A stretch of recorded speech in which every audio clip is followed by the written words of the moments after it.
आज Doubtnut app download करें। Doubtnut पर अपने सभी गणित, रसायन विज्ञान, भौतिक विज्ञान और जीव विज्ञान के डाउट्स का करो सफाया। बस प्रश्न की फोटो खींचो, एक ही प्रश्न को क्रॉप करो और तुरंत वीडियो सोल्यूशन पाओ। अभी डाउनलोड करें। नमस्कार साथियों, चलिए ये प्रश्न देख लेते हैं। तो हमारा प्रश्न है, कार्बन 14 के रेडियो एक्टिव क्षय के लिए अर्धायु 5730 वर्ष है। एक पुरातत्व नमूने जो कि लकड़ी का है में जीवित वर्ष में पाया जाने वाला कार्बन 14 केवल 60% है। तो नमूने की आयु क्या होगी? ठीक है, तो इसमें हमें नमूने की आयु निकालनी है। अब सबसे पहले देखिए, ये जो कार्बन 14 होता है ना, इसका उपयोग हम करते हैं किसी भी जीवित सब्सटेंस, ठीक है, जितने भी जीवित चीजें होती हैं उनकी आयु को नापने में हम इसका उपयोग कर सकते हैं। ठीक है, अब देखिए, जितनी भी ये नाभिकीय क्षय अभिक्रियाएं होती हैं ना, ये सभी जो अभिक्रियाएं होती हैं ये प्रथम कोटि की होती हैं। तो सबसे पहले ये चीज हम यहाँ पर नोट कर लेते हैं। ठीक है, तो यहाँ पर ये चीज हम याद रखेंगे कि जितनी भी नाभिकीय क्षय अभिक्रियाएं होती हैं वो सभी प्रथम कोटि की अभिक्रियाएं होती हैं। अब एक चीज हमें पता है कि प्रथम कोटि के लिए क्या होता है, टी हाफ का वैल्यू हमें पता होता है। टी हाफ यानी अर्धायु का जो मान है उसका मान हमें पता होता है, जो कि कितना होता है, टी हाफ बराबर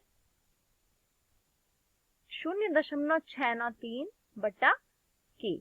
ठीक है, यहाँ पर जो टी हाफ है वो अर्धायु है और जो के है वो इसका वेग नियतांक, और यहाँ पर रेडियो एक्टिव पदार्थ जो है C14 उसका क्षय हो रहा है, इसीलिए हम के को यहाँ पर क्षय नियतांक कह सकते हैं। ठीक है, तो सबसे पहले तो हमें प्रथम कोटि की अभिक्रिया के लिए टी हाफ का जो मान होता है वो हमें पता होता है। ठीक है, तो यहाँ पर हम सबसे पहला काम क्या कर सकते हैं कि हम के का मान यहाँ से निकाल सकते हैं, जो क्षय नियतांक है उसका मान हम यहाँ से निकाल सकते हैं। तो यहाँ से के बराबर कितना हो जाएगा, 0.693 बटा टी हाफ। अब देखिए, यहाँ पर हम के का मान निकाल सकते हैं। के बराबर हो जाएगा 0.693 बटा टी हाफ, जो है इसका मान हमें पहले ही दिया हुआ था, जो कि है कितना, 5730 वर्ष। ठीक है, तो यहाँ से जो है हम टी हाफ का मान रख लेंगे 5730 इतना वर्ष। ठीक है, तो इस प्रकार हमारा के की वैल्यू निकल जाएगी, और इसका जो मात्रक होता है के यानी वेग नियतांक का जो मात्रक होता है वो होता है समय का इनवर्स। समय यहाँ पर हमें वर्ष में दिया है, इसीलिए हम इसको वर्ष का इनवर्स लिख सकते हैं। ठीक है, इस प्रकार से हमने के का मान तो निकाल लिया। तो अब आगे देखते हैं, जो हमारा कार्बन 14 होता है ना, C14, उसका जब क्षय होता है तो उसका क्षय कुछ इस प्रकार होता है। इस प्रकार से हमारे पास पहले कार्बन 14 है, ठीक है, 6C14।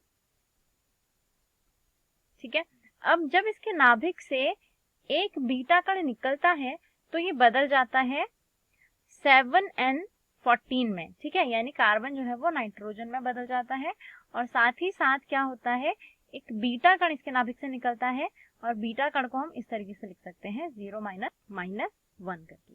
ठीक है, अब देखिए, किसी भी जीवित वस्तु की जब हम उम्र बताते हैं ना, तो वो हम असल में कैसे बताते हैं, हम देखते हैं कि उसके अंदर 6C14 जो है, 6 कार्बन 14 जो है, इसकी कितनी मात्रा कम हुई है। ठीक है, तो इसके हिसाब से हम उसकी उम्र बता सकते हैं, उसकी आयु बता सकते हैं। अब मान लीजिए प्रारंभ में, ठीक है, जब हमारा टाइम क्या था, 0 था। ठीक है, शुरुआत में मान लीजिए कि जो मात्रा थी 6C14 की वो कितनी थी, C0। ठीक है, मान लीजिए शुरुआत में जो है 6C14 उस नमूने के अंदर इतना था, कितना, C0। ठीक है, अब थोड़ा टाइम जब बीत गया तो उसके बाद यानी टी टाइम के बाद जो उसके अंदर कार्बन की मात्रा रह गई वो मान लीजिए रह गई कितनी, Ct। ठीक है, इतनी मात्रा रह गई। अब लेकिन अगर हम सवाल में देखेंगे तो इसने हमें बताया था कि ये जो पुरातत्व नमूना है लकड़ी का, इसमें जीवित वर्ष में पाया जाने वाला C14 केवल 60% है। ठीक है, यानी कुछ समय बाद जब हमारा कार्बन Ct बच गया था तो वो Ct असल में कितना है, वो उसके आरंभ में जो मात्रा थी उसका 60% है, यानी CT बराबर कितना हो जाएगा 60% उसके आरंभ की मात्रा की, यानी कि C0 का 60%।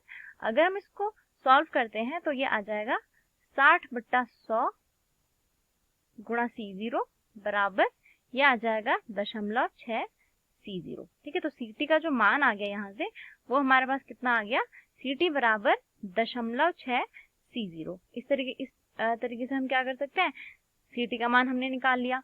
अब देखिए, क्योंकि ये अभिक्रिया क्या थी हमारी, प्रथम कोटि की अभिक्रिया थी, और प्रथम कोटि की अभिक्रिया के लिए क्या होता है, T बराबर 2.303 बटा K log ये हो जाएगा C0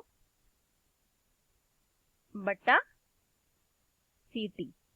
ठीक है, तो इस प्रकार से जो है प्रथम कोटि की अभिक्रिया के लिए फॉर्मूला होता है हमारा।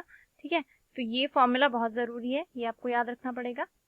चलिए, अब यहाँ पर हम क्या कर सकते हैं, इसमें वैल्यू रख के हम T का मान निकाल सकते हैं। ठीक है, तो ये क्या हो जाएगा, T बराबर 2.303 बटा K का मान हमने ऊपर निकाला है, जो कि कितना आया था हमारा 0.693 बटा 5730। तो इसका मान रख लेते हैं 0.693 बटा 5730 वर्ष।